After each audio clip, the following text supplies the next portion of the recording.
Bismillahirrahmanirrahim. Assalamualaikum warahmatullahi wabarakatuh. Nahmaduhu wa nasta'inuhu wa nastaghfiruh wa na'udzu billahi min syururi anfusina wa min sayyiati a'malina. Man yahdihillahu fala mudilla lahu wa man yudlil fala hadiya lahu. ونشهد أن لا إله إلا الله ونشهد أن محمدا عبده ورسوله أما بعد. Alhamdulillah, tuan-tuan dan puan-puan sekalian, syukur kerana kasih sayang Allah Subhanahu Wa Taala masih memberi nikmat yang tidak berhenti-henti dalam hidup kita. Dia Allah yang Maha Kaya, 24 jam bagi nikmat siang dan malam, tak berhenti-henti. Allah sayang kita lebih daripada sesiapa pun yang pernah sayang kita, pernah kasih kita. Tak ada siapa pernah sayang kita melebihi Allah. Itu sahaja telah cukup membuat hati kita rasa bahagia, hati kita rasa tenang, hati kita rasa gembira, hati kita rasa sejuk. Walaupun kita tengah diuji dengan masalah yang berat, tapi hati kita akan rasa tenang, rasa bahagia bila kita ingat Allah sayang kita. Bila kita ingat Allah sayang kita. Macam seseorang bila pergi mana-mana, tiba-tiba kadang-kadang ada orang marah. Dia pergi mana-mana, kadang-kadang orang buat acuh tak acuh pada dia, orang buat lebih kurang pada majlis-majlis rasmi. Maka dia pun dalam hati, dia kata, kalau orang ni kenal saya, kalau orang ni kenal saya, yang saya anak pada si fulan, atau saya ni seseorang, orang ni takkan buat macam ni pada saya. Kadang-kadang kan, kalau orang-orang yang dia rasa bersama dia orang kepada seseorang. Kalau orang tahu saya orang seseorang, kan, orang kaya, Perdana Menteri, Presiden, mana-mana orang, kita pergi majlis, orang ni kita akan kata, kalau orang ni kenal saya ni orang siapa, orang takkan buat saya begini. Tuan-puan sekalian, Allah Subhanahu Wa Taala, kalau kita sentiasa ingat Allah sayang kita, kalau kita sentiasa ingat Allah sayang kita, kita pergi mana-mana dalam dunia ni pun kita akan rasa bahagia, rasa tenang. Untuk tu, apa saja yang menimpa dalam hidup kita, kita sentiasa ingat, ya Allah sayang kita. Walaupun kita katalah pagi ni naik kereta jalan jam, kita ingat Allah sayang kita. Clear ke tuan-puan? Tak clear, saya mulakan balik semula. Kita sentiasa ingat yang Allah SWT sayang kita. Bila kita pergi mana-mana pun dalam dunia, kita ingat Allah sayang kita. Mana pun kita pergi, ingat Allah sayang. Walaupun tengah jalan jam, Allah sayang saya. Cukup, Allah sayang saya. Walaupun jalan jam, Allah sayang saya. Kita pergi pejabat, tiba-tiba kita pergi pejabat, ada perkara yang penting, atau kita difitnah, pun kita tenang, sebab Allah sayang saya. Dan kita pergi mana-mana dalam dunia, sentiasa ingat Allah sayang saya. Allah sayang saya. Mana pun kita pergi, kita ingat Allah sayang saya. Bila Allah sayang, walaupun ada masalah berat, walaupun mungkin satu dunia sedang hina kita, jatuhkan kita, walaupun berat, rasa macam tak boleh bergerak, tapi kita ingat, saya hidup bukan untuk penghormatan orang, saya hidup untuk Allah sayang saya. Dan orang hormat atau tidak, itu bukan urusan kita.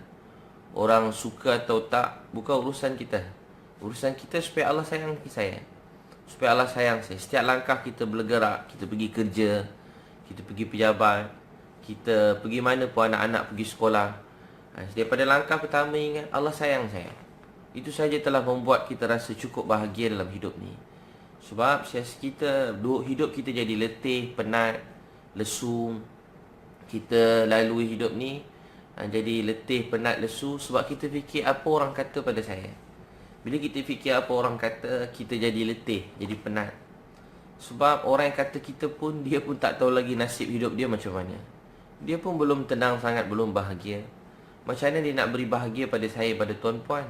Apa saya dan tuan-puan nak, keinginan kita, kehendak kita, kerisauan kita, masalah kita, tak ada siapa boleh lapangkan melainkan Allah. Bila Allah nak lapangkan benda yang paling sempit dalam dunia, paling masalah pun akan jadi lapang. Untuk tu kita tak pernah hidup untuk penghormatan orang atau pujian orang. Kita hidup untuk Allah sayang. Kita hidup untuk Allah sayang. Bila engkau fikir orang marah kita, fikir Allah marah ke Allah sayang? Kalau Allah marah, kita minta ampun pada Allah, kita istighfar. Dan Allah tu maha pengampun, maha penyayang. Tapi jangan fikir apa orang kata pada saya. Kita letih pakai apa, nak fikir orang kata. Kenderaan apa, nak fikir apa orang kata. Kita naik, kita berjalan mana-mana, fikir apa orang kata. Untuk tu orang pun tak boleh buat apa-apa, tak pernah bagi sesuap nasib pun pada kita mungkin. Orang yang tak pernah buat baik pada kita pun. Kadang-kadang ada orang yang tak pernah kita kenal pun. Ada orang hidup dia jadi hilang mood, hilang bahagia, hilang tenang. Cuma pada orang dia tak pernah kenal. Dia tak kenal pun, jalan-jalan tiba-tiba ada orang jeling dia pun sakit hati. Pergi kedai, tiba-tiba orang lambat layan, dia layan orang lain pun dia sakit hati. Pergi petrol pump, tiba-tiba ada orang, dia pandang orang nanti senyum, orang tu tak senyum. Dia pandang orang senyum, orang tu pun tak senyum, pun dia rasa sedih. Jadi hidup kita untuk Allah sayang. Dia sayang saya. Kita pergi mana pun kita rasa bahagia. Allah bersama kita. Kita tak perlu cari pujian orang, kejian orang. Pujian orang tak buat kita rasa mulia bahagia. Dan kejian penghinaan orang tak buat kita rasa jatuh jadi rendah. Sebab tu Nabi SAW dan para sahabah radhiyallahu anhum ajma'in, saya fikir apa yang Allah nak daripada saya. Itu dipanggil orang yang berzikir. Orang yang berzikir bukan orang yang berzikir bukan orang yang bukan pegang tasbih saja. Itu sebahagian daripada zikir. Orang yang zikir sebutkan mulut dia. Zikir yang sebenarnya, di mana-mana kita berada, kita rasa Allah tengok saya, Allah dengar saya, Allah tahu apa dalam Allah tahu apa dalam hati saya. Allah tengok saya, Allah dengar saya, Allah tahu apa dalam hati saya. Dan bila buat sesuatu, fikir apa yang Allah nak saya buat. Apa perintah Allah? Setiap masa orang beriman tertanya-tanya, apa perintah Allah? 24 jam tanya, apa perintah Allah? 24 jam tanya, apa perintah Allah? Apa Allah nak daripada saya? Apa Allah nak daripada saya? Di 24 jam kita fikir, apa Allah nak daripada saya? Jadi ini orang beriman, orang berzikir. Orang yang berzikir ni, orang yang hidup di sisi Allah. Orang yang tidak berzikir, orang yang mati di sisi Allah. Orang berzikir hidup hati dia. Hati dia tenang. Siapa tak zikir, pagi-pagi ni tak zikir, tak ingat Allah, tak dengar nama Allah, dia kata apa? وَمَنْ أَعْرَضَ عَنْ ذِكْرِي فَإِنَّ لَهُ مَعِيشَةً ضَنْكًا وَنَحْشُرُهُ يَوْمَ الْقِيَامَةِ أَعْمَى. Barang siapa berpaling pada peringatan Allah, Allah sempitkan hati mereka. Hati mereka jadi sempit. Rumah besar tapi hati sempit. Kenderaan besar tapi hati sempit. Pejabat besar tapi hati sempit. Keluarga besar tapi hati sempit. Mana-mana kita pergi, hati kita sempit. Sebab apa hati kita sempit? Sebab kita berpaling daripada peringatan Allah SWT. Kita berpaling pada perintah Allah. Untuk tu tuan-puan sekalian, kita nak Allah sayang saya. Zikir ni mengamalkan segala yang kita dengar, ilmu ni, pengetahuan tu dikata zikir. Orang yang berzikir ni hidup di sisi Allah. Dan mereka sangat kuat. Orang paling kuat dalam dunia, orang yang berzikir. Bukan sebab dia kuat, sebab Allah bersama dia. Orang yang paling berani dalam dunia, orang berzikir. Orang yang ingat Allah. Bukan kerana dia, bukan mungkin dia sebab dia tentera dia berani. Mungkin sebab dia polis dia berani. Tapi bila dia zikir baru dia berani. Sebab tu kata sahabat Hasan radhiyallahu anhu, kata Sayyidina Husain radhiyallahu anhu masa nak dibunuh cucu Nabi sallallahu alaihi wasallam, bila dia nak diugut untuk dibunuh, maka dia tersenyum dan dia kata, kamu nak takutkan saya dengan kematian. Kamu nak takutkan saya dengan kematian. Sedangkan dengan kematian, kamu nak takutkan saya dengan kematian. Sedangkan dengan kematian, saya akan berjumpa dengan Tuhan saya. Dengan mati, saya akan berjumpa Allah. Jadi kenapa orang beriman nak takut mati? Jadi orang beriman, apa pun dia tak takut. Orang beriman, apa pun tak takut. Dalam bekerja, dia tak takut nak buat sesuatu yang baru. Dalam kita berniaga, tak takut nak berusahakan sesuatu yang baru. Tak takut rugi, tak takut bankrupt. Dalam berkeluarga, bernikah kerana perintah Allah, mereka tak takut fikir itu ini. Sebab orang beriman, mereka pelajar, tak takut pergi kelas periksa. Sebab dia berani. Sebab Allah bersama dia. Jadi orang paling berani. Walaupun gelap, walaupun bahaya, walaupun rasa macam tak boleh jalan, mereka akan terus melangkah. Sebab Allah bersama dia. Ini orang beriman. Tu beza orang beriman. Orang yang berzikir, ingat Allah, dengan orang yang tak berzikir. Sebab bersama dia ialah Allah. Bersama dia ialah Allah. Allah bersama dia. Jadi kita dalam dunia, apa saja kita buat, kita ingat Allah sayang saya, Allah bersama saya. Kata Khalid Al-Walid, masa lawan musuh yang ramai, bagi orang Islam sikit, orang bukan Islam ramai. Orang Islam sikit, orang bukan Islam ramai. Maka dia orang bermusyawarat, macam mana nak lawan. Beza bukan sikit-sikit, besar perbezaan dia. Macam mana nak lawan musuh yang sangat ramai, lawan musuh yang sangat ramai. Maka bila diminta nasihat, minta cadangan, bila sahabat minta cadangan, banyak cadangan diberi. Maka Khalid Al-Walid radhiyallahu anhu dia telah angkat tangan. Khalid Al-Walid radhiyallahu anhu dia telah angkat tangan. Dia kata, saya seorang. Lepas tu sahabat nak aturkan strategi, berapa orang nak letak bahagian paling hadapan sekali untuk berhadapan dengan musuh. Islam tersebar dengan dakwah dan kasih sayang. Islam tersebar dengan dakwah dan kasih sayang. Tapi peperangan ni menjadi sebahagian perintah Allah ketika tu, adalah ujian untuk mempertahankan nyawa dan diri. Tak kita nak biar orang bunuh kita begitu saja. Dan ketika tu dalam perjuangan, ketika peperangan, apa jadi? Nabi sahabat ni diminta cadangan siapa duduk barisan paling depan. Maka ketika tu Khalid Al-Walid telah angkat tangan. Dia kata, saya seorang dah lawan mereka semua. Kata Khalid Al-Walid radhiyallahu anhu, saya seorang dah lawan mereka semua. Kata dia, okey baik Khalid. Kalau kita macam mana? Gila korang, kita lebih kurang berapa ribu, dia orang ratus ribu. Sekarang kau nak suruh kita lawan dia orang, cuma kau seorang barisan depan. Maka dia kata apa? Khalid Al-Walid kata, tak apa, saya seorang, saya lawan semua. Maka dia kata, okey, cadangan lain. Tengah mesyuarat. Biar saya seorang depan, kata Khalid Al-Walid. Tak apa, cadangan lain. Khalid Al-Walid bangun lagi dan kata, saya dan beri saya sekumpulan orang. Yang tak ramai, berapa puluh orang untuk lawan ratus ribu orang. Berapa puluh orang nak lawan ratus ribu orang, duduk barisan depan. Yang lain tunggu kat belakang. Maka dia kata, tak, bagi cadangan lain. Maka dia kata, bagilah saya dan lawan mereka. Maka dia tanya sebab apa? Dan dia telah diterima keputusan berapa puluh orang telah bersama dengan Khalid Al-Walid duduk barisan depan. Dan mereka tak mati. Allah selamat dan pelihara mereka. Maka apa dia kata? Kata Khalid Al-Walid, orang yang hidup, orang yang berzikir, orang yang hidup di sisi Allah, mereka semua ni tak berzikir, mereka orang mati.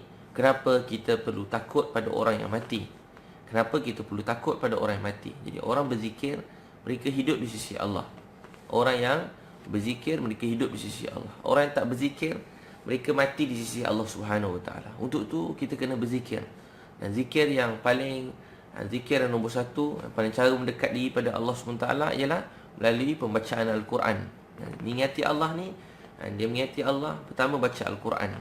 Jadi kita banyak baca Al-Quran, itu tanda kita berzikir dengan nasihat-nasihat kehebatan, dengar cerita-cerita orang dulu yang Allah ceritakan dalam Quran, cerita hari kiamat, akhirat. Dia akan membuat hati kita menjadi sangat luas. Dunia sempit ni akan jadi luas. Baru hati kita luas. Kita bukan bekerja untuk duit, harta sahaja. Dan kita berniat, memang kita nak duit, harta tu. Tapi kita niat lagi luas. Kita nak buat dakwah. Saya nak gunakan untuk agama Allah. Sebab Allah perintah gunakan diri dan harta kamu. Dia kata dengan nak tak aku beritahu kamu satu perniagaan yang tak ada rugi. Dalam Quran kata perniagaan yang tak ada rugi. Apa perniagaan tu? Perniagaan tak akan pernah rugi. Allah beritahu, beriman pada Allah dan Rasul dan berjuang di jalan Allah dengan diri dan harta kamu. Jadi Allah perintah kita berjuang dengan diri kita sendiri dan harta kita. Itu perjuangan kelas nombor satu. Ada orang bagi diri tapi harta orang lain. Ada orang bagi harta tapi pada orang lain, biar orang lain pergi berjuang. Dua-dua tu Masya Allah hebat. Tapi yang sebenarnya Allah perintah diri dan harta kita. Jadi tuan-tuan dan puan sekalian, tu kita kena banyak mengingati Allah Subhanahu Wa Taala. Jadi banyak kita berjuang di jalan Allah dengan diri dan harta saya sendiri. Dengan diri dan harta saya. Untuk tu kita orang paling berani. Walaupun gelap, bahaya, ujian datang, kita akan terus melangkah. Saya ada Allah. Saya ada segala-galanya. Cukup Allah untuk saya. Hanya Allah yang boleh beri saya bahagia. Hanya Allah yang boleh bagi saya rasa tenang. Hanya Allah yang boleh selesaikan masalah saya. Hanya Allah yang boleh buat segala sesuatu. Jadi selain daripada Allah, tak boleh buat apa-apa. Tak boleh beri bahaya, tak boleh beri sakit, tak boleh beri susah. Yang beri bahagia, senang, sakit, susah hanyalah Allah Subhanahu Wa Taala. Sebab tu Khalid Al-Walid telah menang dalam peperangan tu dengan izin dan bantuan Allah. Mereka duduk depan sebab Allah bersama dia. Jadi hidup ini, dalam hidup ni, soalnya kita, Allah bersama kita ataupun tak. Bukan duit kita sikit ke banyak, bukan kita pandai ke tak pandai, bukan kita kulit putih ke kulit hitam, bukan kulit kita cantik ke tak cantik untuk kita bahagia, tenang, rasa gembira. Bukan kita nampak hebat atau tak, bukan kenderaan kita canggih ke tak, bukan rumah kita hebat ke tak. Tak. Bukan diri kita, tak ada. Tak langsung, tak ada kaitan. Sikit pun tak ada kaitan. Tapi dia semua satu je soal dia. Allah bersama saya atau Allah tak bersama saya. Allah bersama saya ada segala-galanya. Saya ada Allah, saya jadi kuat, hebat. Tapi kalau saya tak ada Allah, walaupun nampak kuat, nampak hebat, ada itu ini pun tak boleh buat apa-apa. Jadi tuan-tuan sekalian, untuk itu kita kena bina keyakinan kepada Allah. Dengan banyak lidah kita, kena banyak memuji Allah SWT. Dialah Rabb yang maha kaya. Jadi tuan-tuan sekalian, untuk tu pagi-pagi ni kita mulakan lepas solat subuh, antara amalan yang kita kena jaga ialah memuji Allah Subhanahu Wa Taala. Puji Allah waktu pagi ni. Nabi SAW Sahih Muslim, pertama lepas subuh Nabi SAW balik solat subuh, Nabi SAW lihat Juwairiyah radhiyallahu anha daripada sembahyang tahajud. Ini keluarga yang bahagia. Nabi SAW lihat seorang isteri daripada waktu tahajud nangis di depan Allah, sujud dan berdiri, nangis, rukuk, berdiri, sujud, tangan kedua belah kat tanah, dekat bumi, dekat rumah kita ni, kepala, tangan kaki kita, kepala sama dengan kaki, dengan benar-benar merendah diri. Hakikatnya kita semua tak ada apa-apa. Kita menjadi mulia dalam dunia bila kita semakin banyak rendahkan diri kita di depan Allah. Orang yang banyak solat, dia rendah diri, tawaduk, hati dia rendah dengan badan dia sekali, seperti mana dahi dia kat tanah, seperti itu rasa hati dia. Ya Allah, hamba-Mu yang kotor, hina dina ni sedang sujud kepada Engkau yang maha tinggi.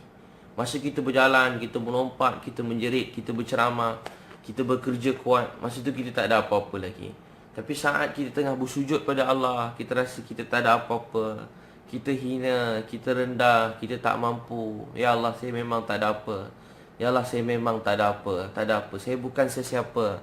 Saya tak miliki apa-apa. Saya dulu tak bercakap, Engkau ajar bercakap. Tu pun kau boleh ambil semula. Kau bagi dulu tak boleh tengok, tak mengenal color, warna, perkataan, tak mengenal apa dunia ni. Kau ajar ilmu melalui mata ni. Saya lihat tu, lihat ni. Ini kau punya, kau bagi pinjam pada saya.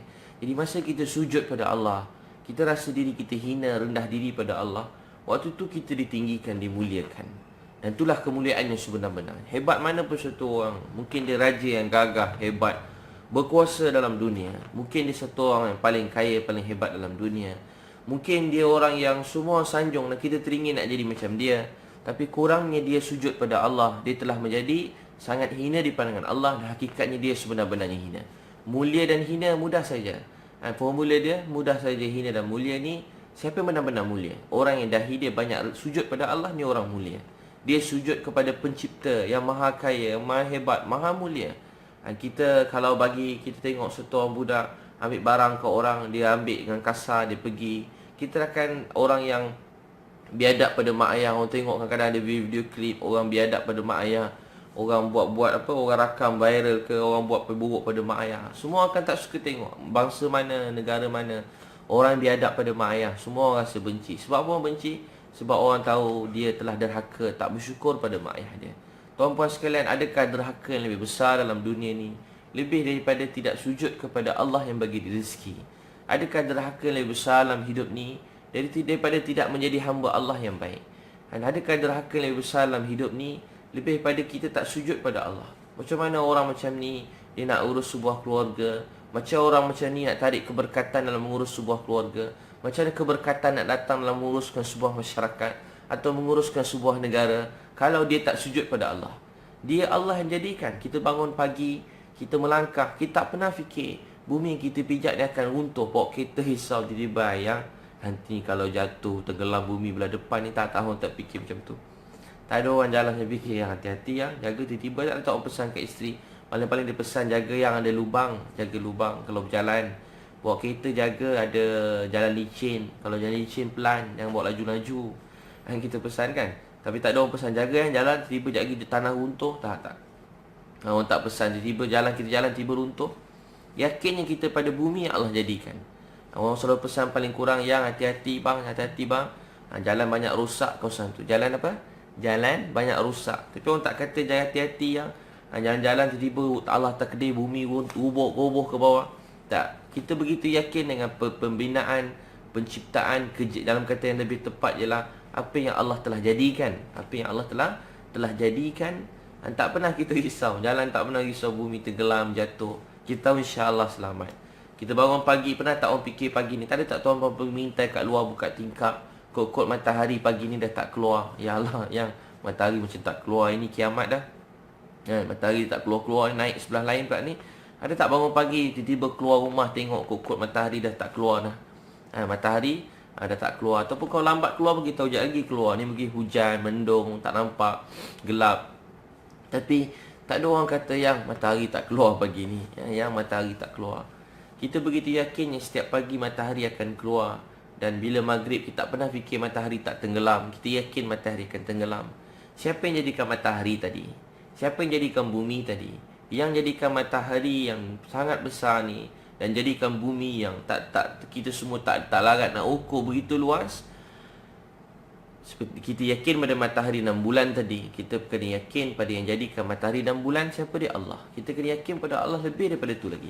Nabi sallallahu alaihi wasallam bila balik daripada solat subuh, dia tengok isteri Juwairiyah radhiyallahu anha masih solat tahajud dekat tempat yang sama dia solat. Sampai waktu subuh, lepas subuh dia sembahyang sunat, dia berzikir sampai waktu duha dan dia sembahyang duha. Ni isteri Nabi sallallahu alaihi wasallam, Ummul Mukminin radhiyallahu anha. Siapa suami dia? Rasulullah sallallahu alaihi wasallam. Bagaimana isteri kita? Bagaimana suami kita? Bagaimana isteri kita? Bagaimana suami kita? Kalau apa-apa kekurangan, salah saya. Maka dia tanya Juwairiyah, nak tak aku ajarkan kamu suatu amalan yang membuat kamu mulia, kamu nak tak beritahu kamu. Nabi puji dia, Juwairiyah, kamu duduk sini daripada tadi. Dia hargai isteri dia solat. Walaupun dia Rasulullah, kalau kita Allah yang setakat semayang macam ni, abang malam tadi tak tidur pukul 2 dan nangis. Awak pukul berapa bangun? Nabi tak peli isteri dia, tak keji isteri dia, ataupun taklah dia belagak dia lebih mulia. Sedangkan Nabi SAW mulia. Tapi dia kagum, dia kata, wahai isteriku, kamu duduk sini daripada tadi. Dia kata, ya Rasulullah, saya duduk sini daripada tadi. Nabi SAW bersabda, nak tak aku beritahu kamu satu amalan yang lebih mulia, lebih tinggi. Aku nak beri amalan yang sama dengan apa kamu buat. Bacalah setiap pagi dan petang. Bacalah setiap pagi dan petang. Subhanallah wa bihamdihi adada khalqihi wa ridha nafsihi wa zinata arshihi wa midada kalimatih. Subhanallah wa bihamdihi adada khalqihi. Subhanallah wa bihamdihi adada khalqihi, sebanyak ciptaan dia. Wa ridha nafsihi, sebanyak keredaan dia. Wa zinata arshihi wa midada kalimatih. Subhanallah wa bihamdihi adada khalqihi wa ridha nafsihi wa zinata arshihi wa midada kalimatih. Subhanallah wa bihamdihi adada khalqihi wa ridha nafsihi wa zinata arshihi wa midada kalimatih. Baca ni pagi dan petang, 3 kali pagi, 3 kali petang. Baca pagi dan petang. Subhanallah wa bihamdihi, Maha suci Allah daripada segala keaiban, kekurangan, daripada apa yang kita bayangkan. Sebab kita makhluk, tak boleh bayangkan, tak boleh fikir, tak ada apa-apa yang menyamai dia. Subhanallah wa bihamdihi, Maha suci Allah wa bihamdihi, segala puji cuma untuk dia. Segala puji cuma untuk dia. Yang bangunkan kita semua daripada tidur ni ialah Allah. Yang bawa kita ke tempat kerja kita ni ialah Allah. Yang izinkan kita dapat dengar nama dia pagi-pagi ni ialah Allah. Yang beri kita rezeki sarapan pagi ni ialah Allah. Yang mudahkan kenderaan kita start pagi ni ialah Allah. Yang melancarkan perjalanan kita ialah Allah. Yang takdirkan jam ni pun ialah Allah. Supaya kita jadi tenang, jadi bahagia. Supaya kita banyak ingat Allah, dapat dengar ceramah. Supaya kita belajar. Dalam berjalan ni boleh belajar. Bukan belajar buruk orang, tapi belajar dekat diri pada Allah. Dalam berjalan, jalan mana-mana kita buat. Mana-mana kita duduk, dekat dalam hutan, dekat laut, dekat pantai, mana saja, kita ingat Allah Subhanahu Wa Taala. Subhanallah wa bihamdihi. Maha suci Allah wa bihamdihi. Segala puji untuk dia. Segala puji milik Allah. Allahu Akbar. Sebanyak ciptaan dia yang maha luas. Dia kata satu daun dalam hutan belantara. Gugurnya daun ni pun dengan pengetahuan Allah. Allahu Akbar. Banyak hutan yang tebal ni.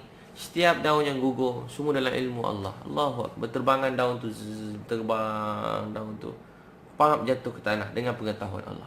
Ranting pagi tiba kena jatuh ranting pun dalam ilmu Allah Subhanahu Wa Taala. Walaupun semut dalam hutan yang sedang bergerak, dalam tanah banyak semut dalam hutan, binatang-binatang, setiap semut yang bergerak ni semua sedang diberi rezeki oleh Allah. Subhanallah wa bihamdihi adada khalqihi. Sebanyak ciptaan dia. Allahu Akbar. Yang kisah Nabi Musa kan, seekor ulat letak kat telinga. Ulat tengah makan dalam batu yang padat, dia tengah makan daun yang segar. Allah hidupkan daun tanpa matahari, tanpa matahari, tanpa dalam batu yang padat. Tak boleh ada kehidupan, tapi ada daun segar tengah dia makan. Sambil ulat tadi kata apa? Subhana man yarani. Maha suci Allah yang sedang tengok aku, yang sedang melihat aku. Subhana man yarani wa ya'rifu makani warzuqni wa la yansani. Subhana man yarani wa ya'rifu makani warzuqni wa la yansani. Subhana man yarani. Maha suci Allah yang melihat aku, wa ya'rifu makani, yang mengetahui tempat dudukku, mengetahui keadaan hidupku, warzuqni, yang berizki padaku, wala yansani, yang tak pernah lupakan aku.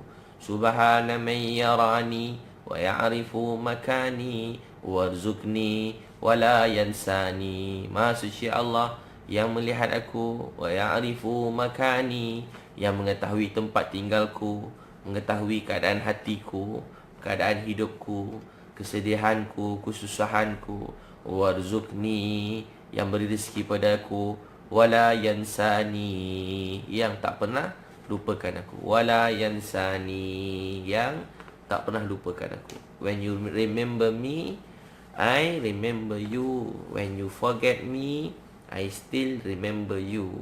When you remember me, I remember you.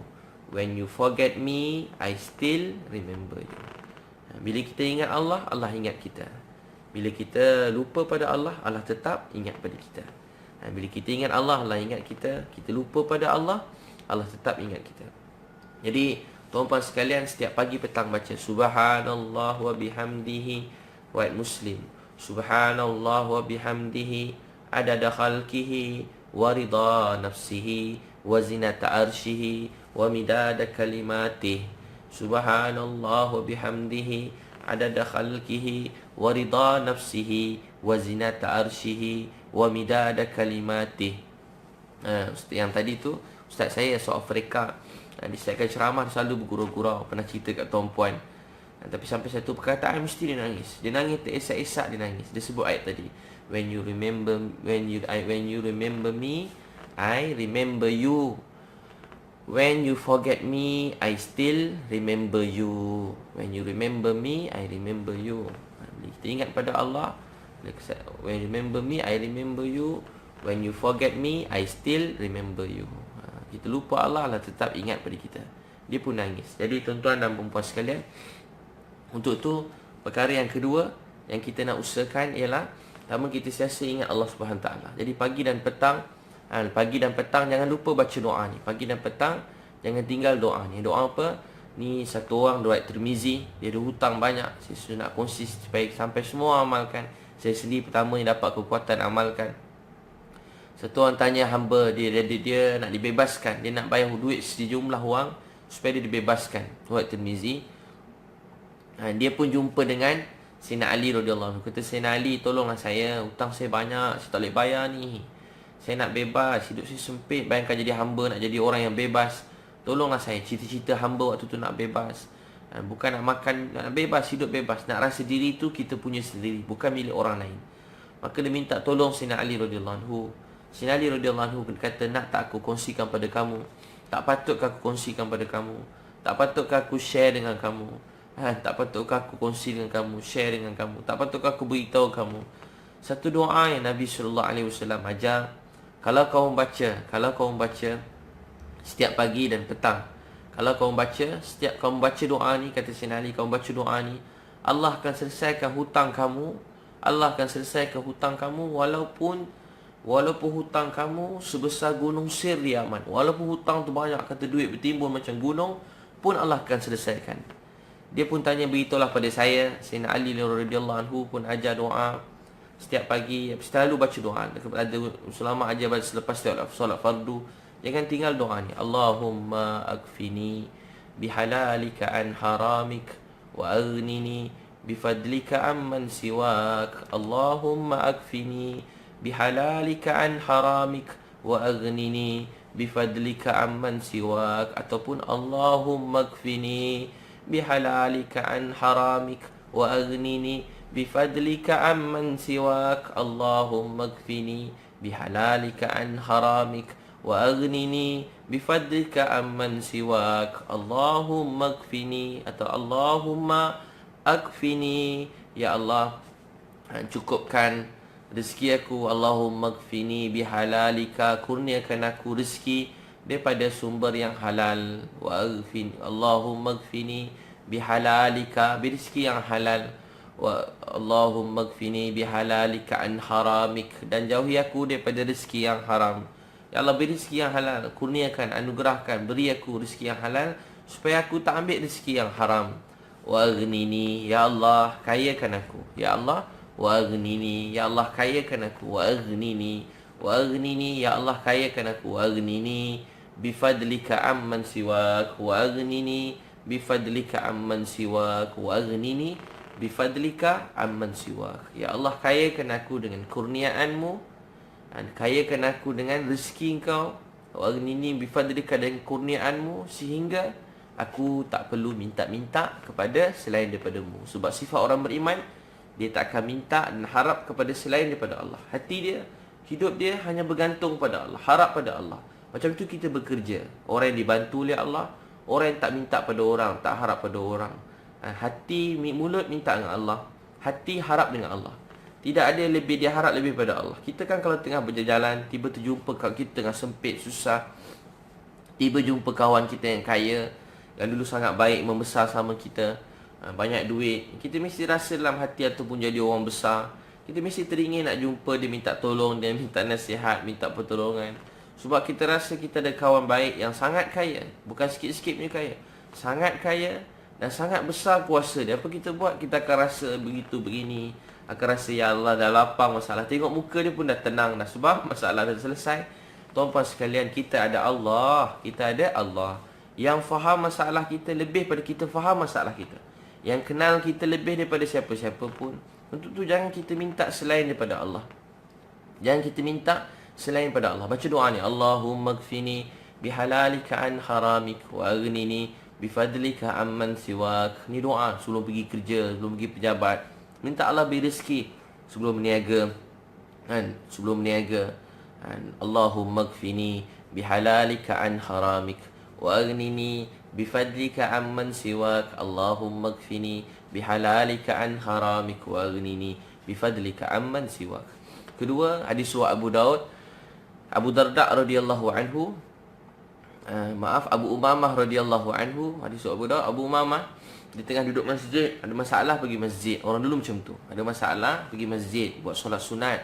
Dan tiba dia tengah-tengah solat, habis dia duduk kat masjid, dia termenung, dia sedih, masalah hutang banyak. Dia tak boleh nak jumpa orang, tak berani nak jumpa orang, tak tahu nak menghadap manusia. Ni ujian antara yang paling berat dalam hidup ni. Kita mungkin difitnah, atau mungkin memang keaiban kita yang dibongkarkan, yang kita telah bertaubat tapi kadang orang buka balik semula, atau kelemahan kita yang dibuka, yang diceritakan, atau mungkin perniagaan kita tu, kita berniaga kadang-kadang hutang banyak keliling pinggang.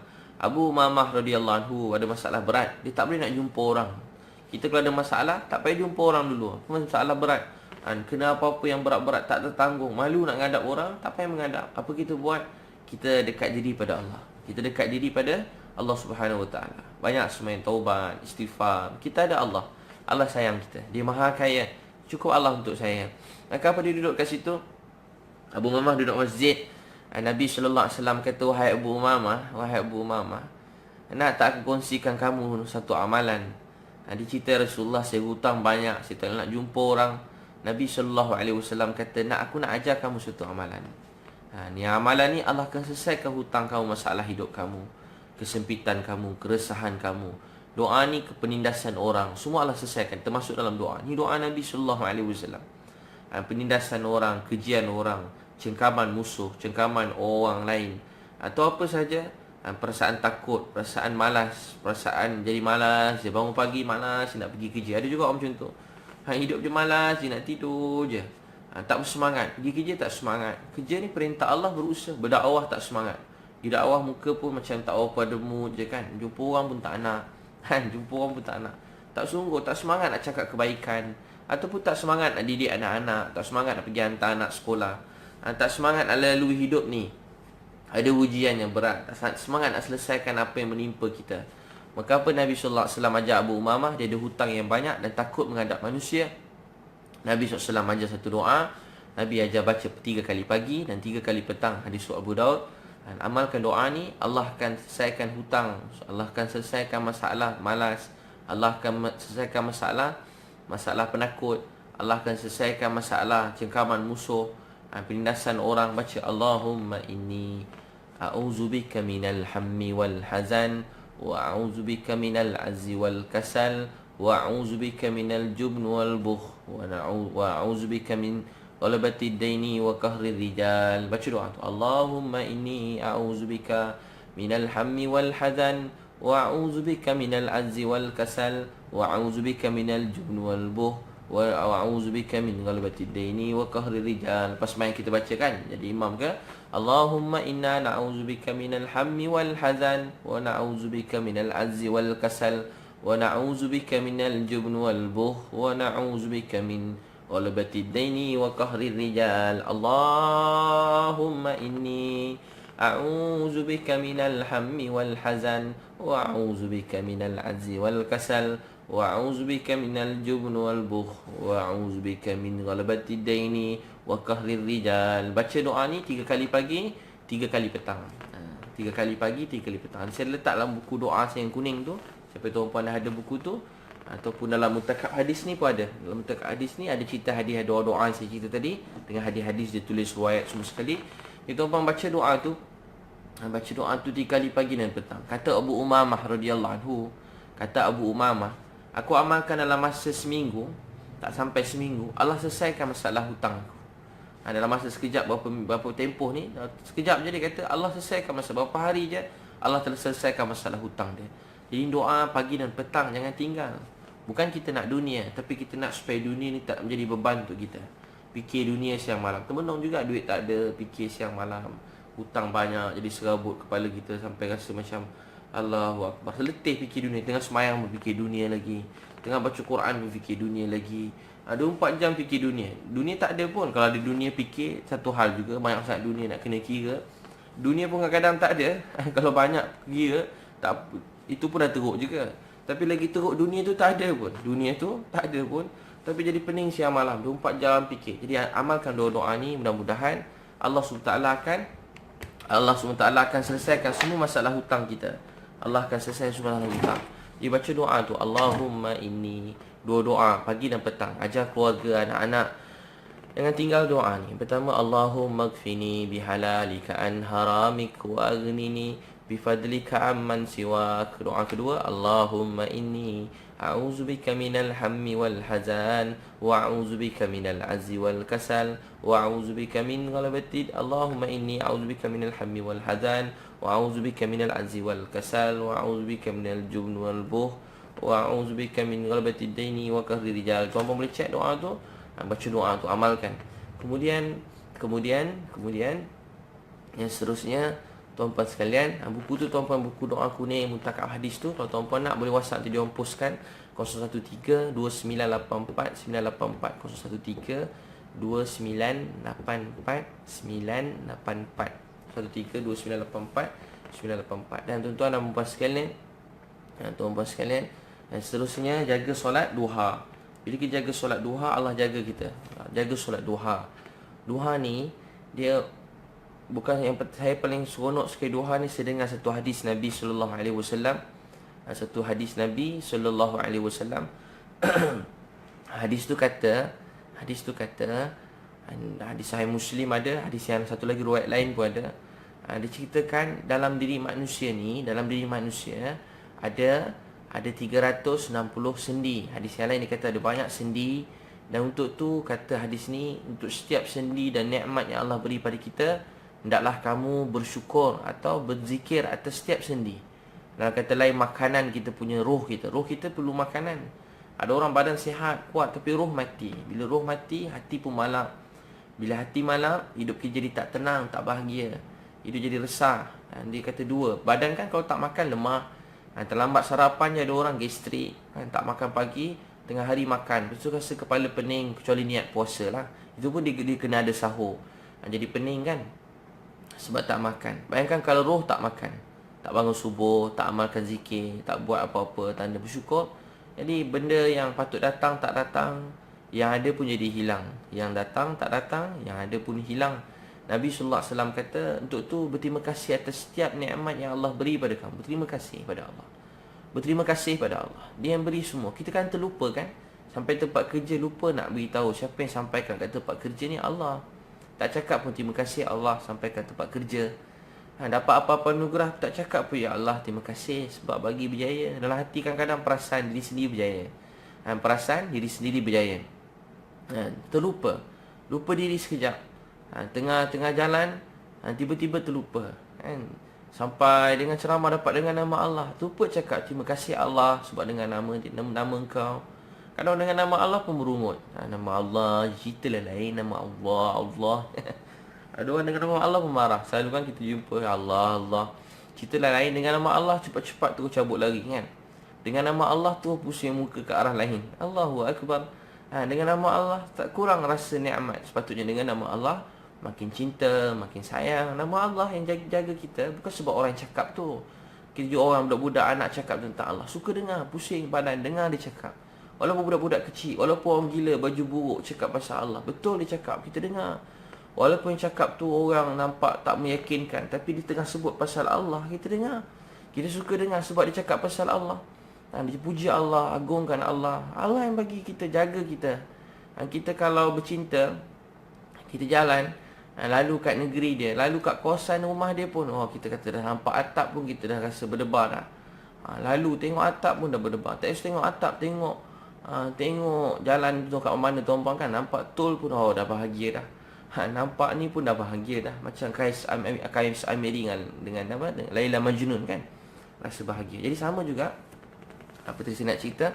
Untuk tu tuan-puan sekalian, baca doa-doa tadi, yang sembahyang duha. Jadi kata tanda bersyukur atas segala nikmat yang Allah beri pada kita ni. Nikmat yang Allah beri, tangan, sendi semua sekali. Dia kata senyum pun sedekah. Senyum sedekah. Alihkan sesuatu daripada jalan pun sedekah. Ni saya katalah saya tengah sedekah kat tuan-puan ni. Saya tengah sedekah. Boleh macam tu pula boleh juga. Saya tengah sedekah. Cuba tuan-puan sedekah balik. Tapi saya tak nampak lah tuan-puan tengah bersedekah kan. Saya tengah sedekah ni, nampak gigi. Jadi tuan-puan sekalian, kita boleh bersedekah. Pagi-pagi boleh bersedekah. Jumpa orang beri salam, Assalamualaikum. Jumpa orang beri salam, sebut Assalamualaikum. Jumpa mana orang, Assalamualaikum. Mana orang tak jawab tak apa. Kita bukan tak jawab tak apa. Tak, kita bukan beri salam untuk orang tu. Kita beri salam supaya Allah sayang. Masuk rumah beri salam. Ada orang tak ada orang beri salam. Nabi kata supaya beritahu 3 orang dijamin rezeki. 3 orang dijamin rezeki. Pertama, orang yang masuk rumah beri salam. Nabi kata dia takkan putus rezeki. Orang yang masuk rumah beri salam. Orang yang masuk rumah beri salam, takkan putus rezeki. Takkan putus rezeki. Jadi kita beri salam bukan untuk orang. Kita beri salam supaya Allah tengok. Memang saja nak tunjuk ke Allah. Macam orang tengah buat kerja, bos datang, tadi type pelan. Sambil type banyak tengok handphone. Sambil type berbual kawan sebelah. Bos datang terus. Lain macam muka macam tengah semayang tu, khusyuk.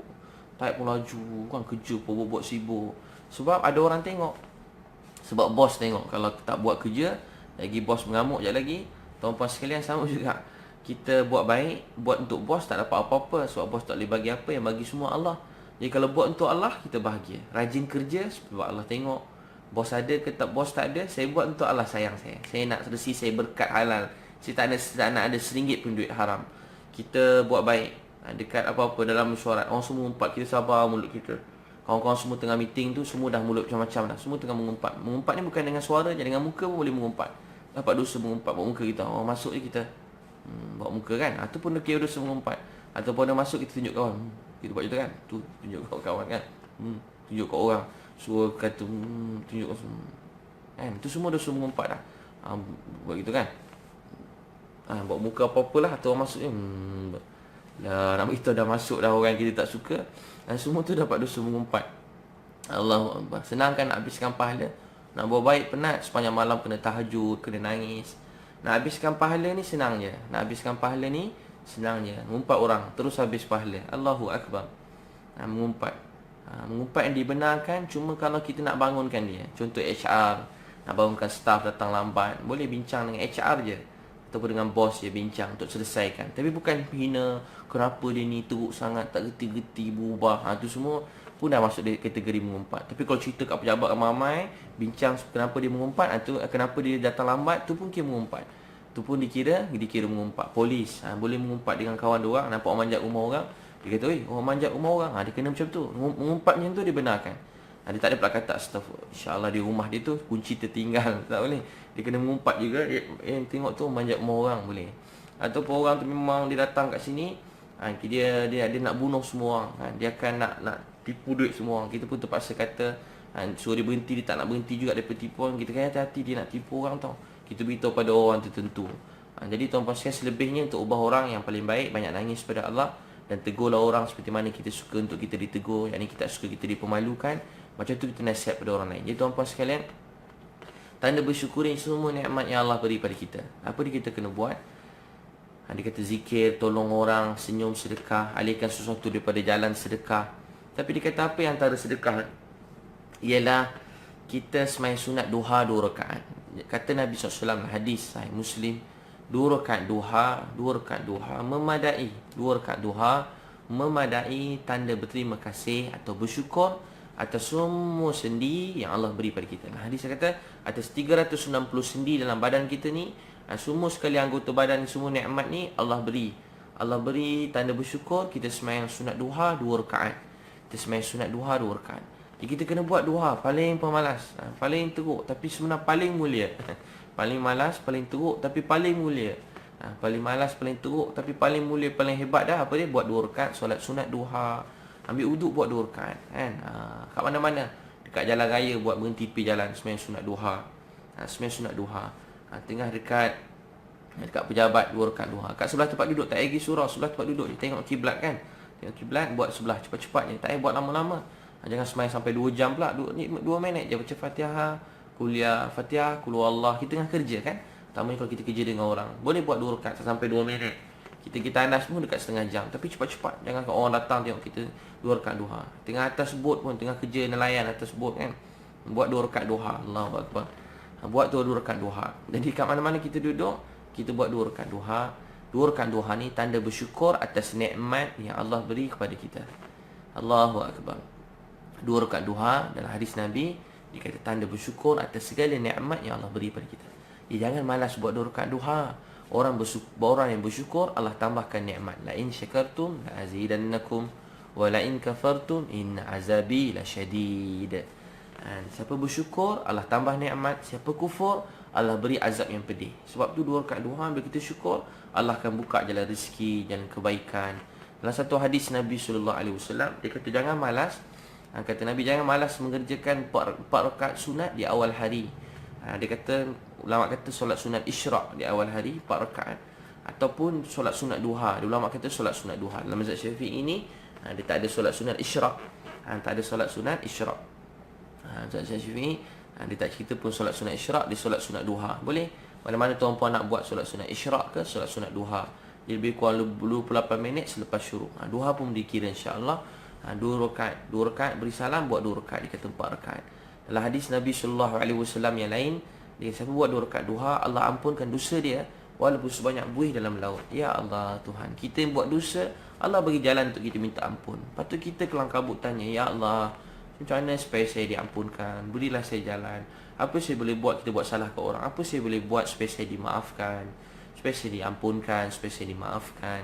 Ni Allah beri jalan. 2 rakaat solat sunat duha, 2 rakaat solat sunat duha, 2 rakaat solat sunat duha, Allah ampunkan dosa seperti buih dalam laut. Ini semua dalam hadis, dalam ni, dalam mutakab hadis ni saya cerita, ada bab, dia ada bab dalam dari 7 bahagian dalam bab solat tu, cari bahagian solat sunat.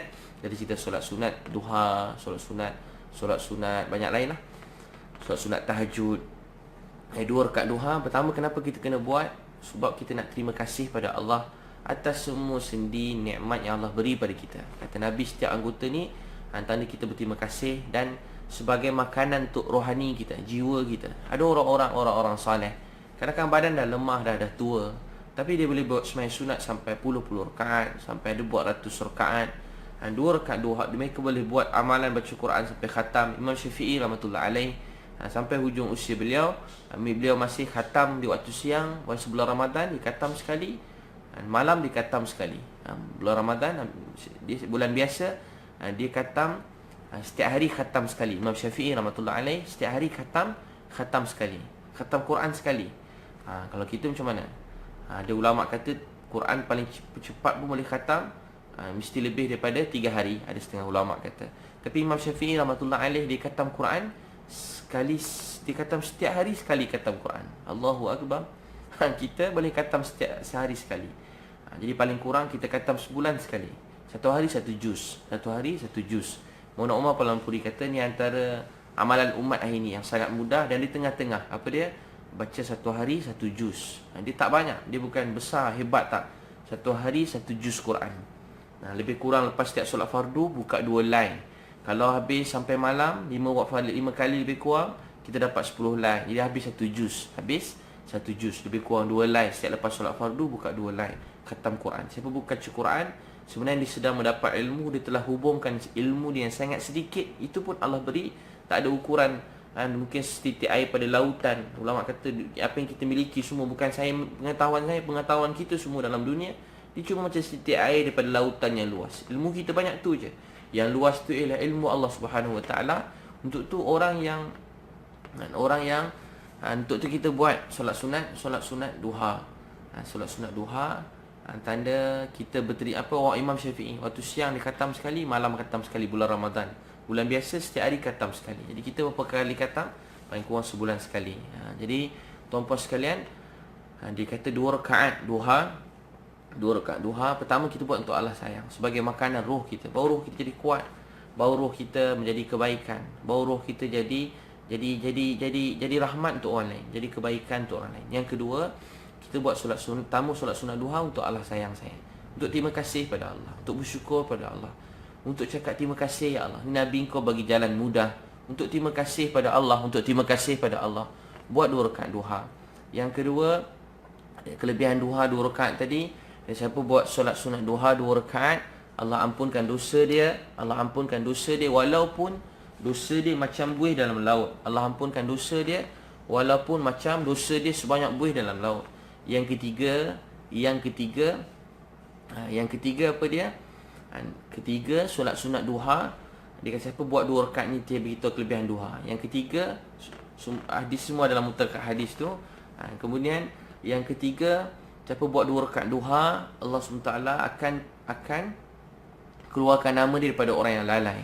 Kita terselamat daripada dilihat dalam dunia seperti Qarun, seperti Haman, seperti Abu Lahab, seperti Abu Jahal. Orang-orang yang memang Allah cerita dalam Quran, mereka ni semua orang yang jauh pada Allah, yang diberi macam-macam nikmat tapi lupa Allah SWT.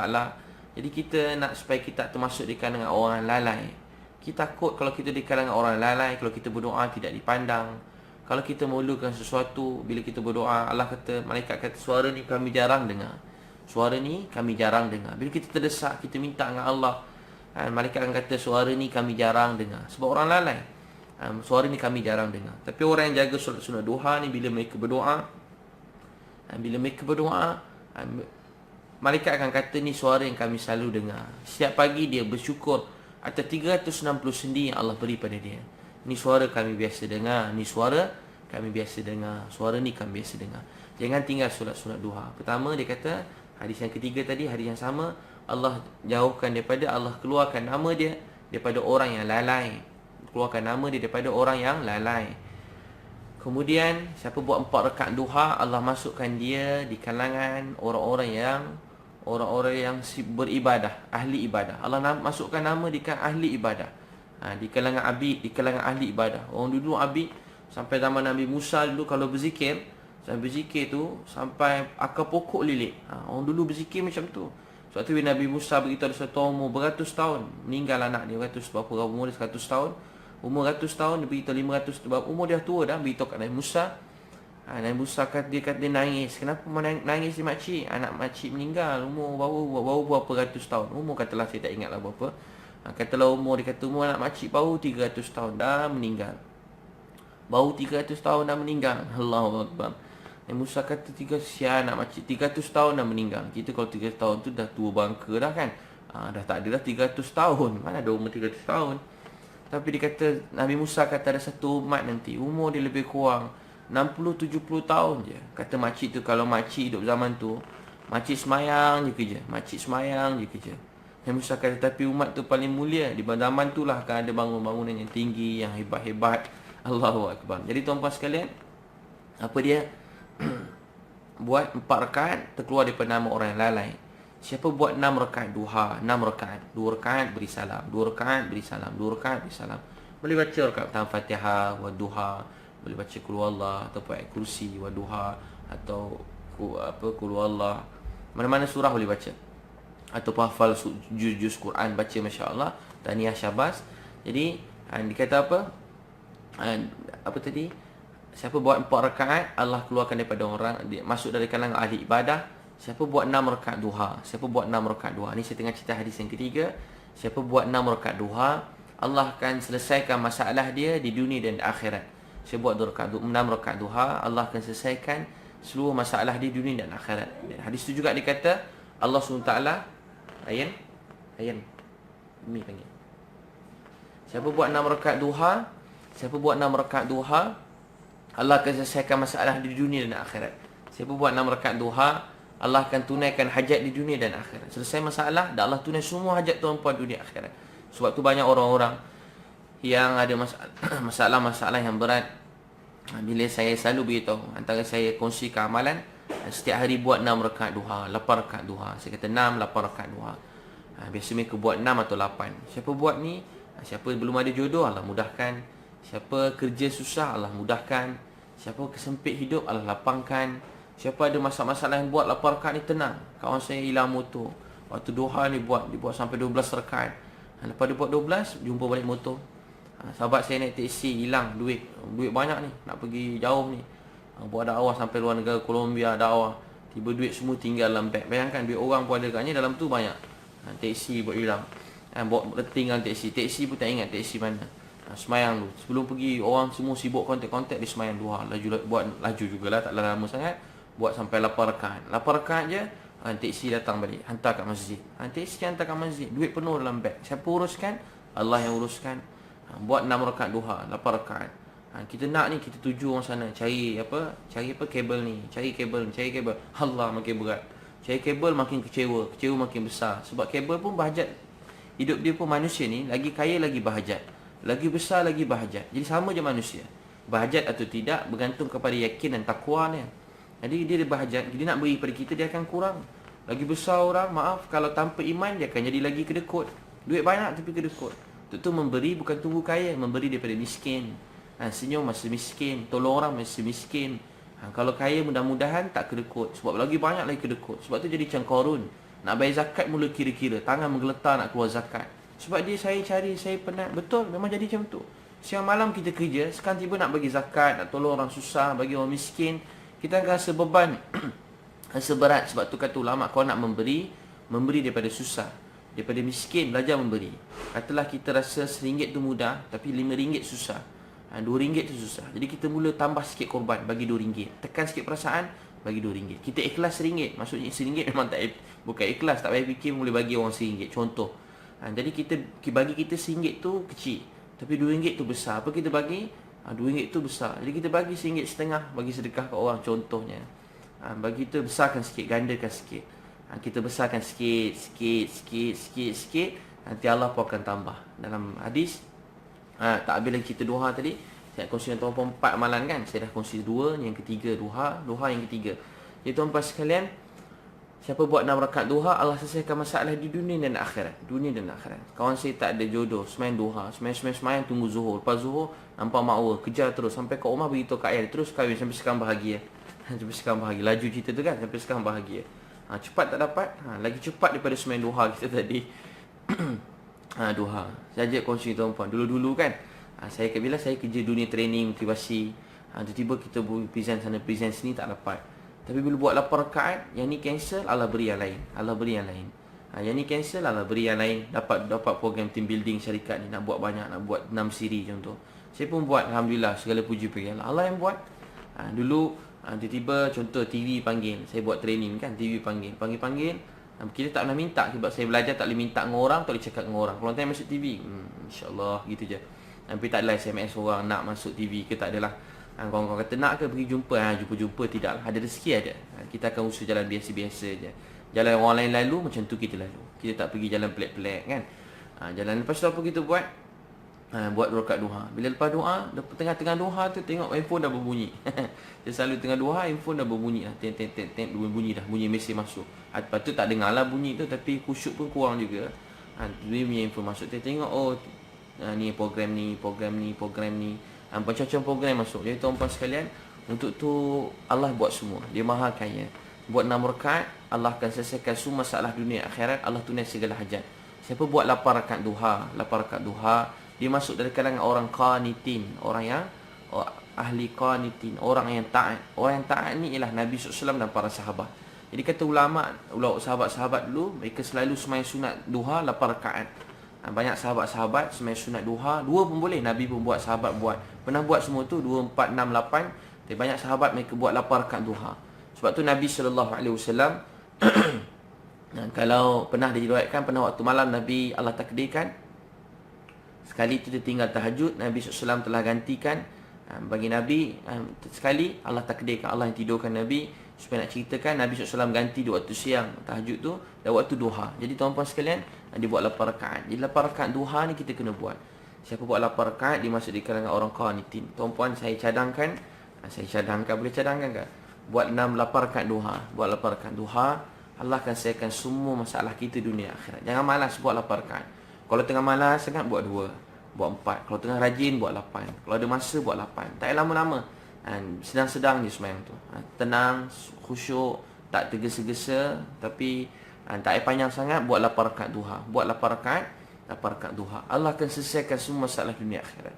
Kongsikan dengan ramai orang, dengan anak-anak. Saya tengok satu keluarga, anak 12 orang. Dia berniaga. Anak-anak 11 orang. 11 lebih kurang. Saya tak ingat setiap kali nanti saya jumpa abang tanya berapa anak dia.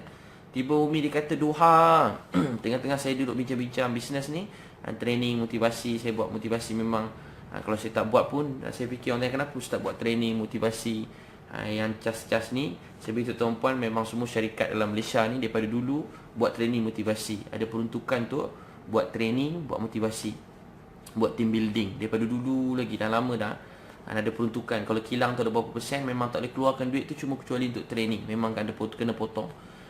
Duit ni cuma boleh keluarkan melalui training. Jadi kadang-kadang dulu-dulu orang buat training, orang panggil, boleh tak salah, panggil orang luar negara yang bukan Islam. Tapi cerita benda yang sama, cerita tentang semangat bekerja, tentang komunikasi, kepimpinan, pasal cara nak hilangkan stres. Jadi saya pun dah lalui semua kursus training tu daripada dulu, dan saya fikir tak ada jalan lain untuk lebih tenang, lebih bahagia, yakni melainkan dengan Quran dan hadis Nabi sallallahu alaihi wasallam. Jadi saya bawa terapkan Quran dan hadis Nabi SAW dan kursus-kursus dalam nasihat-nasihat. Macam saya kongsi dengan tuan-puan ni, macam ni saya kongsi. Sebab bagi saya, manusia ni tak akan boleh jadi tenang, bahagia, melainkan mereka kena balik pada Allah Subhanahu Wa Taala. Ada juga dia orang minta buat training, buat game, tu saya buat juga. Tapi yang lebih utama ialah saya bawa masuk cerita Allah, Nabi SAW. Berhibur tapi dengan jalan yang tenang. Kadang-kadang training, maafkan, training motivasi macam-macam. Maaf saya sebut ni. Saya dulu lalu saya sedih. Waktu solat pakai langgar je. Waktu solat langgar. Semua waktu solat langgar. Duduk 3 hari duha pun tak. Kata nak rezeki tenang, tak bagi masa untuk solat sunat duha. Solat fardu pun langgar. Habis langgar semua sekali. Sampai kadang-kadang program pula kena selang-selang. Laki perempuan, laki perempuan. Seorang laki orang, seorang bini orang. Bukan bini dia, bini orang lain. Laki orang, bini orang. Laki orang, isteri orang. Suami orang, isteri orang. Maaf, laki bini ni suami isteri orang, suami isteri. Celah-celah. Lepas tu kan kena buat aktiviti pula. Ada pula kan sentuh, pegang tangan. Bayangkan, balik-balik pada kursus bukan bertambah bahagia, rezeki yang ada pun hilang. Rezeki yang ada pun hilang. Keberkatan yang patut ada kat syarikat hilang. Sebab suami, isteri, ramai-ramai yang duduk dalam ni. Kalau sesembunyi tu urusannya dengan Allah ni terang-terang dalam majlis yang kononnya nak cari ilmu, tapi berlaku perkara macam tu. Sebab tu saya buat training motivasi yang bawa mudah-mudahan sikit sebanyak, bukanlah dakwah saya sedikit sebanyak, saya terapkan tentang nilai-nilai Islam dan sunnah Nabi sallallahu alaihi wasallam supaya apa yang kita lalui jadi tenang. Macam tu saya dulu yakin. Orang cakap saya boleh, saya hebat untuk pelajar tu. Saya tak faham sangat. Saya boleh, saya hebat, saya cemerlang. Saya boleh, saya hebat, saya cemerlang. Tapi bila saya dapat letak perkataan Allah bersama saya boleh, saya hebat, saya cemerlang, hati saya tenang, saya lapang. Sebab itulah yang sebenar-benarnya. Kita tak boleh buat apa-apa melainkan la haula wala quwwata illa billah. Tapi kita nak Allah bersama saya. Allah bersama saya. Allah bersama saya. Jadi tuan-tuan sekalian, buat 8 rakaat duha. Buat 8 rakaat duha, Allah SWT akan masukkan kita di kalangan orang yang qanitin. Orang yang qanitin. Siapa buat 12 rakaat duha, 12 rakaat duha, Allah beri satu mahligai dalam syurga. Hadis ketiga saya tengah cerita ni, Allah beri satu mahligai dalam syurga. Jadi tuan-tuan buat duha setiap hari, Allah akan selesaikan semua masalah kita dunia akhirat. Buat rakaat 12 rakaat duha, Allah akan selesaikan semua masalah kita dunia akhirat. Dan tuan-tuan sekalian, mudah-mudahan Allah mudahkan rezeki tuan-puan. Buku-buku muntakah hadis dan doa tadi tuan-puan nak, tuan-puan boleh WhatsApp 013 2984 984 013 2984 984. Tuan-puan sekalian, saya ada buat program anak-anak, motivasi untuk anak-anak yang secara umum. Saya buat tarikh dia bulan Mei. Saya buat di UPM Serdang, UTM Skudai dan di MMU Melaka. Tentang supaya anak-anak ada jiwa agama, yakin pada Allah, supaya anak-anak ada merasai kebesaran Allah, cakap kebaikan, belajar buat dakwah. Bila saya buat baru dekat Imtiaz Terengganu, saya buat baru ni habis SMK Pelindung kat Kuantan, dikumpulkan semua pelajar SPM kat Kuantan tu dikumpulkan. Dikumpulkan semua pelajar SPM kat Kuantan tu, SPM, PMA, banyak sekolah, insya-Allah. Kemudian tiba-tiba saya beritahu dia orang, anak-anak ni sambil baca result Allah bersama saya, markas BIC, saya nak dapat A100.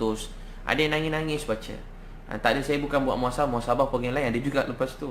Tapi itu bukan muhasabah, nangis-nangis. Saya seronok tengok anak-anak dia nak dapat 100 dengan niat untuk agama. Sekarang orang Islam anggap belajar ni tak penting. Takkan tak penting? Belajar duduk pada darjah 1 sampai darjah 6, 1 sampai darjah 5, tak penting, tak payah belajar. Tak. Belajar ni perintah Allah, bukan sebab result, tapi buat dengan terbaik tu perintah Allah. Buat dengan terbaik perintah Allah. Berusaha dengan terbaik perintah Allah. Habis SPM dapat semua A, mati, meninggal dunia. Rugi tak orang Islam? Tak. Allah kira usaha dia, kurang tidur, kurang makan, tak pemalas, rajin, hormat mak ayah, buat dakwah, bangun solat malam, bangun tahajud, semua tak sia-sia. Semua tak sia-sia. Tu program saya buat supaya anak-anak belajar dengan niat untuk buat dakwah. Bukan masuk EU cuma nak belajar ilmu, tapi nak buat dakwah. Program ni tuan-puan nak berminat boleh tengok kat www.transformjiwa.com. Ada seminar saya buat. Kat negeri lain boleh anjurkan, dekat sekolah tuan-puan gabung 2-3 sekolah. Boleh buat peringkat sekolah, peringkat daerah. Boleh buat kan, masya-Allah. Dan tuan-puan sekalian, atau WhatsApp 017-3666-848. 017-3017-3666-848. Dan tuan-puan sekalian, masya-Allah, saya nak kongsi yang terakhir. Apa dia? Waktu pagi ni, yang terakhir ialah dalam hadis Nabi SAW yang sahih, setiap pagi malaikat berdoa. Setiap pagi malaikat berdoa, ya Allah, orang yang memberi, orang yang berinfak, bersedekah, berinfak, memberi. Dan Allah SWT malaikat doa, ya Allah, ya Allah. Malaikat doa, ya Allah, orang ni kau tambahilah rezeki dia, kau berkatkan, kau cukupkan, kau gantikan apa yang dibelanjakan, dan rezeki dia akan jadi semakin luas kerana doa malaikat untuk kita setiap pagi. Siapa dia? Orang yang suka berinfak. Infak yang pertama saya kata kepada siapa? Kepada orang di bawahan kita, isteri dan anak kita. Isteri dan anak kita. mak ayah kita. Isteri, anak-anak, mak ayah kita. Isteri, anak-anak, mak ayah kita. Kemudian adik-beradik kita. Adik-beradik tamunya nombor satu, adik-beradik perempuan. Adik-beradik perempuan. So adik-beradik lelaki, adik-beradik perempuan. Kita ada adik-beradik perempuan, kita kena infak untuk mereka. Terutama yang suami mereka telah meninggal dunia, ayah kita dah tua, dah uzur. Jadi adik-beradik perempuan di bawah tanggungjawab lelaki. Sebab tu lelaki dalam faraid ni dapat lebih daripada wanita. Bukan untuk dihabiskan seseorang, tapi untuk diusahakan perniagaan, bekerja sebagai modal untuk dia dapat duit dan dia kena beri. Maulana Jamshid sangat ambil berat perkara ni. Pernah satu orang bawa cerita Jamil, cerita ada orang bawa pada beliau madu. Dia nak minum, dia saja tanya nak ajar pelajar dia ilmu. Dia kata madu ni daripada mana? Dia daripada kebun ayah saya. Madu saya ni daripada kebun ayah saya. Kamu ada beri pada kebun ayah. Ayah kamu ada adik-beradik perempuan tak? Yang adik-beradik perempuan. Dia kata ada adik-beradik perempuan. Dia kata ada adik-beradik perempuan. Baik. Sebelum ayah kamu dulu ada atuk kamu dulu yang turunkan beri tanah ni. Atuk kamu ada beradik perempuan tak? Maka dia pun tanya, ada beradik perempuan? Kenapa? Saya pun tak tahulah datuk saya ada beradik perempuan ke tak. Saya pun tak tahu. Kata Maulana Jamshid, sebab dalam harta ni ada hak bagi adik-beradik perempuan dalam harta tu. Ada hak mereka. Tamunya suami yang dah tak ada, suami dah tak ada, kita kena berinfak, jaga. Mereka tanggungjawab kita. Katalah esok suami dia meninggal, ayah kita dah tua, kita sebagai anak lelaki dalam keluarga, adik-beradik perempuan kita kena jaga. Walaupun dia dah berumur, anak-anak dia kecil-kecil, suami dia meninggal contoh, ataupun suami dia meninggal, kita kena jaga anak-anak dia, ataupun dia ceraikan. Anak-anak dan isteri tadi kita kena ambil tahu. Selepas isteri, anak-anak, mak ayah kita kena ambil tahu juga adik-beradik perempuan. Begitu sekali Islam menjaga wanita. Sebab dulu-dulu wanita ni tak kerja. Dulu-dulu ada yang bekerja berdakwah bersama Nabi SAW sangat ramai. Tapi saya nak cerita tuan-puan, asasnya tanggungjawab mencari rezeki untuk keluarga ialah lelaki. Asas mencari rezeki untuk keluarga lelaki. Jadi kalau wanita bekerja, tetap kita sebagai suami, ayah, kita bertanggungjawab kena kerja dan kena beri nafkah pada mereka. Itu infak yang pertama. Untuk tu jangan kedekut pada yang wajib pada kita, pada keluarga. Bukan maksudnya membazir. Yang kedekut ni bila perlu kita beri. Perlu keperluan yang kita memang tahu tu keperluan. Walaupun sabun mandi bukanlah wajib, tapi dia jadi keperluan. Shampoo, cuci muka, dia jadi keperluan. Benda-benda contoh-contoh saya saja mudahkan. Dan lepas tu infak pada isteri, pada mak, pada ayah, anak-anak kita, isteri, anak-anak, mak, kemudian adik-beradik perempuan kita dan adik-beradik keluarga kita. Kemudian kepada saudara mara kita. Kemudian baru kita infak kepada orang-orang lain. Kalau lebih daripada tu, baru kita infak kepada orang-orang lain. Itu dari segi tuntutan dia. Kalau tak kita takut hak adik-beradik perempuan kita terbagi pada orang lain, sedangkan keluarga kita sendiri dalam keadaan kelaparan. Sebab tu membantu saudara dapat dua pahala.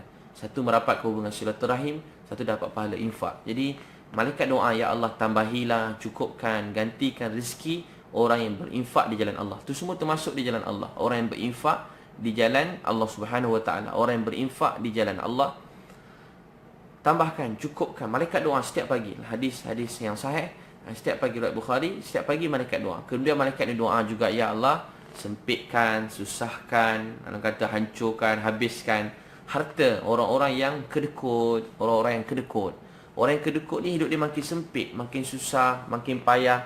Untuk tuan-tuan sekalian, kita jangan kedekut. Terutama pada keluarga, pada anak-anak, pada isteri. Ada orang kedekut. Dia beli kereta besar, dia beli motor besar. Maaf saya sebut ni, beli motor besar, beli kereta besar, beli tu ganti sport rim kereta. Sport rim ni bukan keperluan. Kereta besar keperluan. Mungkin tuan-tuan nak jalan jauh, enjin bagus, yang terbaik, boleh pergi jauh. Tu tak jadi isu. Tapi yang bukan keperluan, contoh kereta elok, sport rim tu elok, kecuali sport rim tu boleh buat makin laju ke, makin jalan lancar ke. Tapi kalau setakat dia nak bagi nampak cantik, ganti sport rim je. Ataupun kereta dah jelas, dah sedap, dah bunyi dengan ceramah, dah clear dah. Tapi tuan-puan saja ganti speaker yang harga berjuta-juta dalam kereta pasang, itu pun dikira membazir. Itu bukan keperluan. Itu semua Allah akan tanya.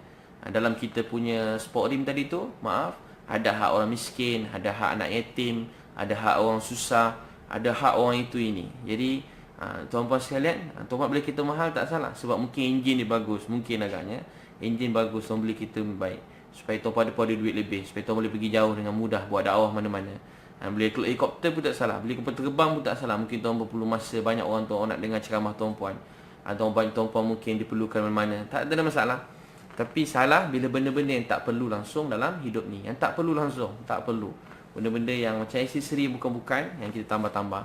Ada orang sanggup beli semua ni, tapi untuk anak isteri tak bagi. Kita kalau jalan, paling kurang kena ada duit dalam poket, kena ada RM200 contoh. Ada RM50 paling kurang.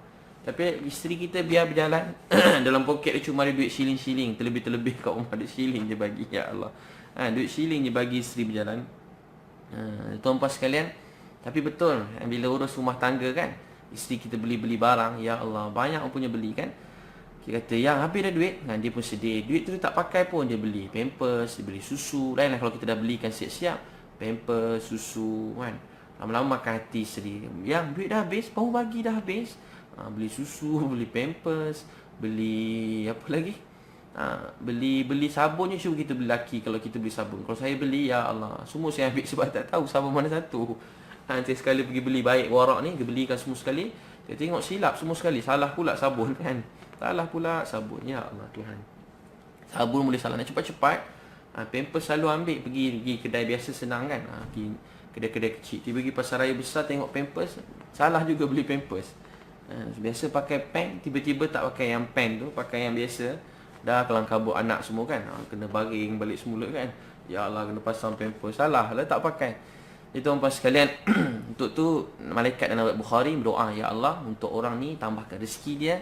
Ya Allah, tambahkan rezeki untuk orang yang berinfak, cukupkan, berkatkan. Dan untuk orang yang kedekut, wahai Allah, sempitkan, susahkan hidup dia. Untuk tu tuan-tuan sekalian, kita belajar. Untuk tu kita belajar, untuk sentiasa kita dekat diri pada Allah SWT.